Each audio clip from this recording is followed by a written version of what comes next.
শুভ সেন তার প্রশ্ন, বাফুফের medical treatment নিয়ে নাকি হামজা চৌধুরীর পরিবার উদ্বেগ প্রকাশ করেছে, এটা সত্যি কিনা? আমরাও দেখেছি সেটা হচ্ছে গিয়ে হামজার ফ্যামিলির সাথে খুব ভালোভাবে কানেকশন রয়েছে। আমাদের যিনি আগে সাংবাদিক ছিলেন, এখন একটা ক্লাবের হয়ে তিনি আছেন রাশেদ ভাইয়ের সাথে। রাশেদ ভাইয়ের কাছ থেকে যতটুকু আমরা জানলাম সেটা হয়েছে যে হ্যাঁ, হামজার বাবা তিনি আসলে কিছুটা জিনিস জানতে চাচ্ছেন, যে খুব স্বাভাবিকভাবেই, কারণ হামজার ক্লাব এখন লেস্টার সিটি, তার ইংলিশ প্রিমিয়ার লিগের ক্লাব, সুতরাং তাদের প্লেয়ারকে কিভাবে ট্রিট করা হবে যখন তিনি ন্যাশনাল ডিউটিতে যাবেন সেটা জানার ফুল রাইটস তাদের আছে। এবং সেই জায়গায় আমার মনে হয় BFF, national food team management committee আরও আসলে প্রপার প্ল্যানিংটা তিনি করবেন। হ্যাঁ, যখন ট্যুরগুলো হয় তখন আমরা ডক্টর দেখি টিমের সাথে, ফিজিও অনেক সময় থাকে, অনেক সময় থাকেন না, তো সেই জায়গায় আমার মনে হয় একটা পার্মানেন্ট সলিউশনে বিএফএফ এর আসা উচিত। Double million offer, Walton fridge কিনে পেতে পারেন 20 লক্ষ টাকা, রয়েছে কোটি কোটি টাকার নিশ্চিত উপহার।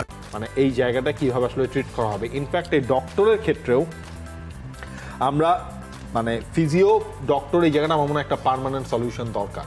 কারণ হচ্ছে ন্যাশনাল টিমের সময় যেটা হচ্ছে আমরা লাস্ট কয়েকটা দেখলাম, সেখানে আসলে কোনো পার্মানেন্ট ফিজিও ছিলেন না। ক্লাবে, বাংলাদেশের ক্লাবে যারা কাজ করেন এই রিসেন্ট টার্মগুলোতে আমরা দেখলাম তাদেরকে হচ্ছে ওই উইন্ডো ওয়াইজ আনা হয়। সেই জায়গা থেকে যদি একটা প্রপার সেট আপ পিএফএফ করে, সেটা হামজার জন্যই হোক, কারণ বাংলাদেশের ফুটবলের ব্র্যান্ডিং বদলে দেয়া এই সব কিছু করতে পারেন সেই হামজা। সুতরাং ওকে মানে আপনার প্রপারলি ট্রিট করতে হবে, এটা হচ্ছে মেইন পয়েন্ট। হামজা হচ্ছেন আপনার সেই সোনার ডিম পাড়া হাঁস। এক্স্যাক্টলি। হ্যাঁ, তাকে যদি আপনি প্রপারলি ঠিকভাবে অ্যাকুমুলেট না করতে পারেন, সেটা তো মানে দূরের কথা, তিনি যদি একবার ইনজুরিতে পড়ে ন্যাশনাল ডিউটিতে থাকা অবস্থায়, সেটা কিন্তু খুব বড় একটা, এবং সেটা মিডিয়াতে খুব বাজেভাবে হেডলাইনে চলে আসবে। এবং ইনফ্যাক্ট আপনাকে এই জিনিসটা বুঝতে হবে, একটা প্লেয়ার কখনো একটা দেশের অ্যাসেট না, এই জিনিসটা একদম মাথায় রাখেন। একটা player is an asset of a club. তিনি যেই ক্লাবের হয়ে খেলেন, অর্থাৎ লেস্টার সিটিতে খেলেন, তিনি সেই লেস্টার সিটির এমপ্লয়ি, আপনি বলতে পারেন কন্ট্রাকচুয়াল এমপ্লয়ি।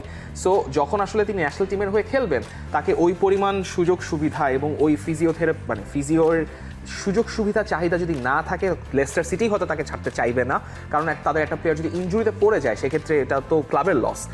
আমরা বলতেই পারি যে বাংলাদেশের হয়ে তিনি খেলতে আসছেন, সেই সাহসিকতা, বীরত্ব সব কিছু ঠিক আছে, হামজা সব কিছু কনসিডার করেই খেলতে আসবেন, কিন্তু তাকে ওই নিশ্চয়তাটা দিতে হবে যে তার প্রপার ট্রিটমেন্ট এবং ওই যে বাকি সব আনুষঙ্গিক সবকিছু রাখার জন্য। কারণ নয়তো কিন্তু জরিমানা দেওয়ার ব্যাপার রয়েছে, ফিফা কিন্তু ক্লাবকে জরিমানা দেয়। বাংলাদেশ প্রিমিয়ার লিগ 2025, 7টি দলের জমজমাট লড়াইয়ে মাতবে পুরো দেশ।